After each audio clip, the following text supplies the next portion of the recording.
ఏ హృదయంలో దేవుని వాక్యం పడుతుందో ఆ హృదయం మీద ఆధారపడి దాన్ని బేస్ చేసుకుని ఆ ఫలితం అనేది ఉంటుంది. అందుకే మంచి నేలను పడిన విత్తనము, ఆ మంచి నేల అంటే మంచి హృదయము అని అర్థం. మీకు డౌట్ రావచ్చు, దేవుడి దగ్గరికి మంచి హృదయాలు వస్తాయా? దేవుడి దగ్గరికి వచ్చిన హృదయాలన్నీ ఎలాంటి హృదయాలు?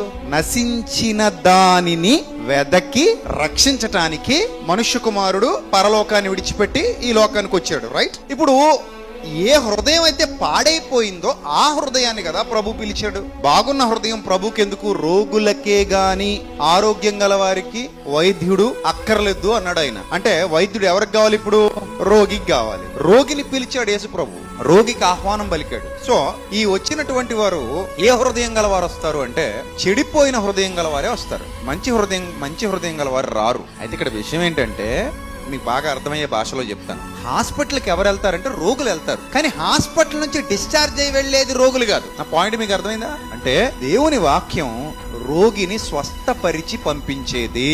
అర్థమైందా? అది దేవుని వాక్యానికి ఉన్నటువంటి గొప్ప లక్షణం.